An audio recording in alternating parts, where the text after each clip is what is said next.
Bonjour Thomas, aujourd'hui on va parler d'un sujet qui est d'actualité puisqu'on se rapproche peu à peu de Noël et qu'on va parler des jouets dotés d'intelligence artificielle qui font fureur en Chine. Un récent rapport de l'Association de l'industrie du jouet de Shenzhen et de JD.com prévoit que le secteur donc, des jouets alimentés à l'intelligence artificielle pour les enfants dépassera les 100 milliards de yens, donc ce qui fait à peu près 14 milliards de dollars d'ici 2030. C'est une croissance énorme et fulgurante, rapide presque que toutes les autres branches de l'IA grand public, et ça touche les enfants, donc du coup ça nous questionne un peu. Thomas, est-ce que déjà tu peux nous dire pourquoi les jouets à intelligence artificielle explosent en Chine, parce que c'est quand même énorme ce marché, et surtout, est-ce qu'on voit la même tendance en France? Ou est-ce que nous, comme tous les sujets qui sont liés à l'intelligence artificielle, on est encore un petit peu à la traîne parfois? Salut Mélissa, oui, c'est un sujet éminemment d'actualité.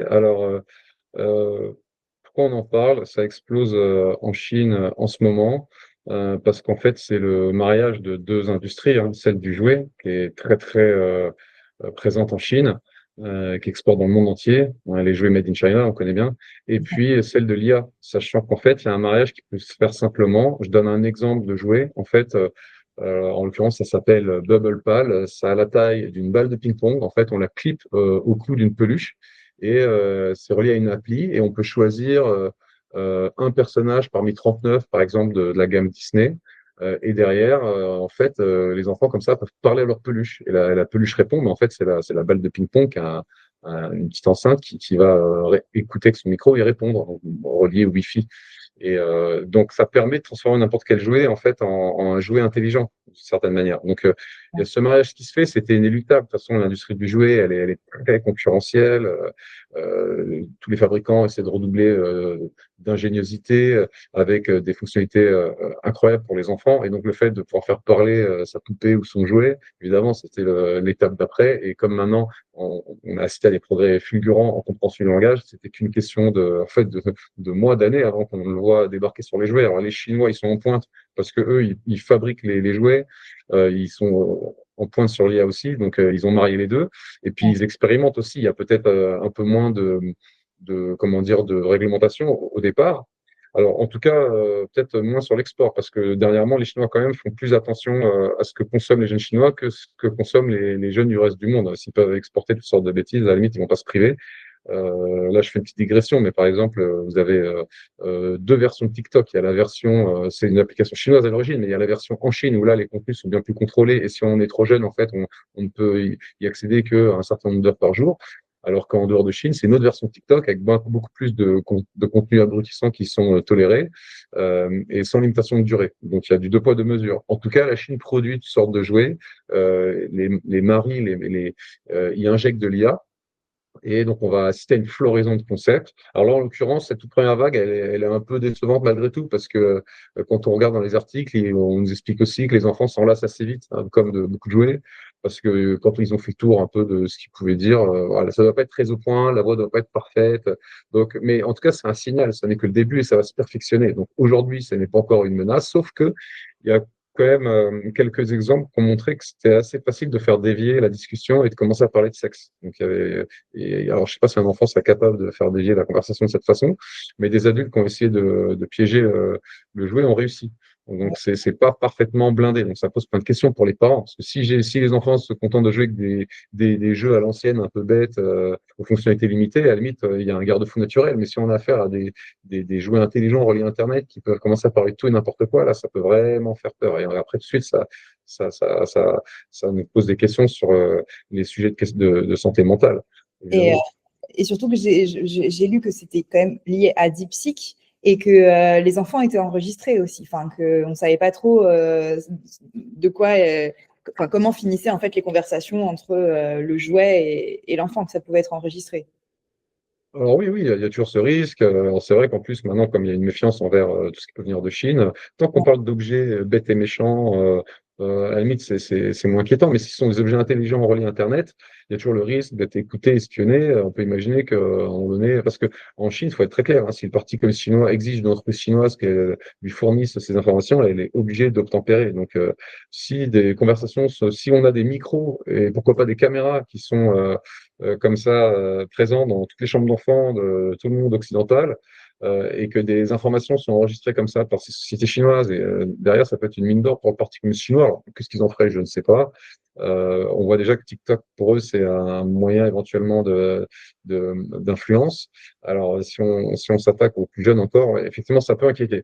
Je pense que la régulation finira par arriver, qu'on fera très attention. Donc, je pense que ça va venir assez vite en France.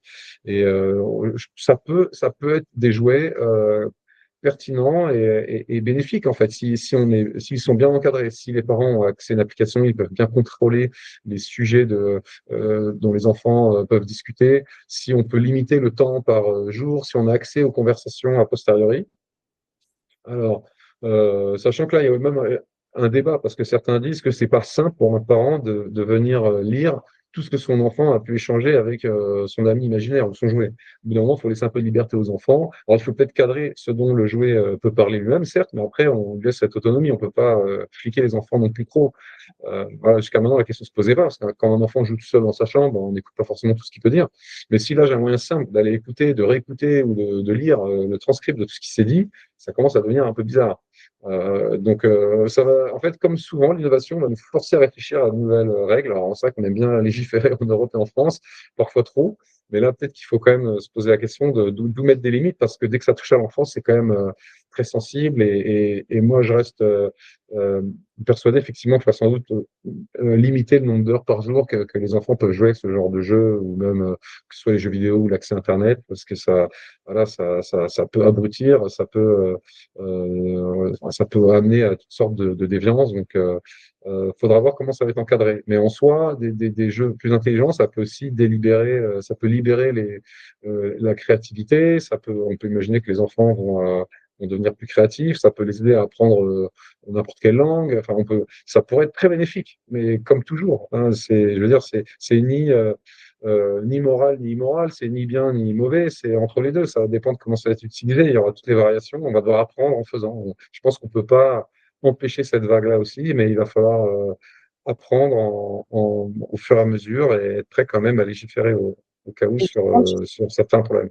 tu sais si en France, on travaille aussi sur ces jouets dopés à l'intelligence artificielle ou si pour l'instant, c'est vraiment qu'en Chine que ça se développe? Est-ce que tu as des infos là-dessus? Alors, je suis pas l'expert sur la façon dont les jouets vont être approuvés ou pas. Alors, bien souvent, déjà, on parle des questions de sécurité. Est-ce que je peux me blesser avec le jouet? Est-ce qu'il y a des substances toxiques et autres? Après, pour ce qui est on va dire, du caractère intelligent d'un jouet, je pense que c'est tout à fait nouveau. Je pense on est vraiment au tout début, donc je pense que les législateurs ont pas mal de train de retard.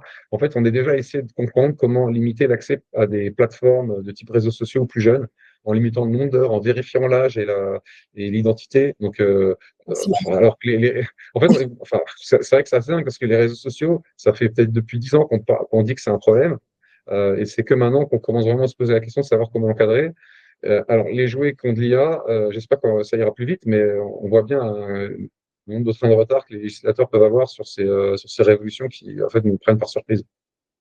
Ok. Bah, en tout cas, écoute, très intéressant. Je pense que l'année prochaine, si on refait un épisode sur cette thématique, il y aura encore plein de choses à dire d'autres parce que ça Ouais, aura été exposé un peu partout et on aura peut-être les premiers jouets en France. Donc, et je voulais ajouter juste aussi un autre point, parce qu'il y a un dossier, il se trouve, cette semaine aussi dans The Economist sur ce sujet. Et ouais. un autre risque, c'était que, euh, admettons même on va dire, ces jouets avec de l'IA soient bien cadrés, qu'on ne puisse pas parler de tout n'importe quel sujet. Le danger, ce serait d'avoir un espèce d'ami imaginaire ou d'un jouet qui me dise oui à tout, qui me dise que je suis le meilleur, que j'ai toujours raison.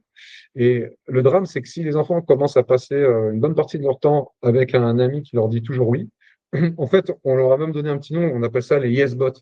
Les yes-bots, c'est voilà, les robots, les jouets ou les chatbots qui nous disent toujours oui, oui à tout. Oui. Voilà. Donc, Oui, c'est euh, avec l'IA. Et du coup, les risques, c'est quoi?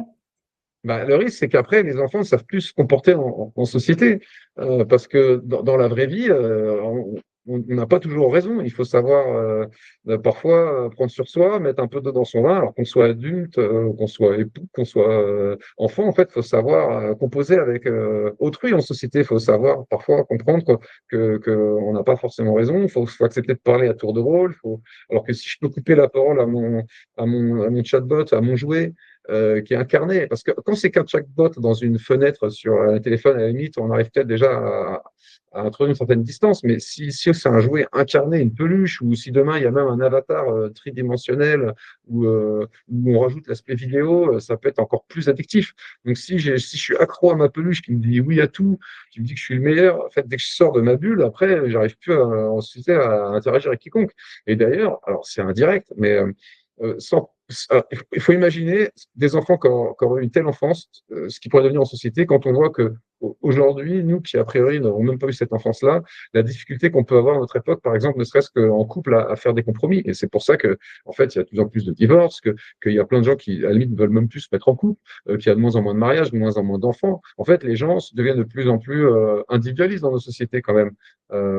Parce qu'on est plus autonome, en fait, on a envie de moins faire de concessions. Et donc, c'est déjà la situation aujourd'hui. Mais imaginez si, en plus, demain, on a une enfance comme celle qu'on peut imaginer là, avec ces robots, ces gentils robots qui nous disent oui à tout. Mais dès qu'on va se retrouver dans la sphère humaine, on Bon, n'y on est arrivera pas, quoi. en fait, où ces compagnons interactifs, en fait, nous frustrent pas, ou nous disent oui à tout. On le voit aussi aujourd'hui avec des adultes, où tu sais, comme on avait vu des reportages sur des personnes qui se mettaient en couple avec les IA, parce qu'en fait, les IA leur disaient Ouais, toujours et qu'elles c'est étaient un drame, géniales, etc., etc. Donc, du coup, elles se complaisaient dans ce truc-là, même si c'était bien pas vrai. sûr. Donc là, c'est un peu Mais pareil. c'est compliqué parce qu'on ne peut pas jeter le bébé avec l'eau du bain. Parce que pour certaines personnes, par exemple, qui ont des problèmes de santé mentale, peut-être que d'avoir un ami, même s'il est virtuel, qui va les conseiller ou les aider ou leur répondre, bah, c'est mieux que d'être dans la solitude la plus totale. Ou sinon, quand je vais à l'école, de me faire harceler par d'autres. Donc, en fait, dans certains cas, je pense que ça peut être très bénéfique, mais le diable va être dans les détails. Tout va dépendre de comment ça va être implémenté, peut-être du temps qu'on va y passer. Et le problème, c'est que est-ce qu'on peut faire confiance aux parents qui parfois sont très occupés ou absents, ont toutes les excuses du monde? Est-ce qu'on peut faire confiance au législateur qui a toujours un train de retard? Quand on voit le désastre que c'est, sans parler d'intelligence artificielle, juste d'avoir des téléphones en classe, avec les notifications toutes les 2 secondes, c'est impossible pour les enfants de se concentrer. Ils écoutent le professeur, mais ils ont tous des smartphones avec des notifications dans tous les sens toutes les 3 secondes.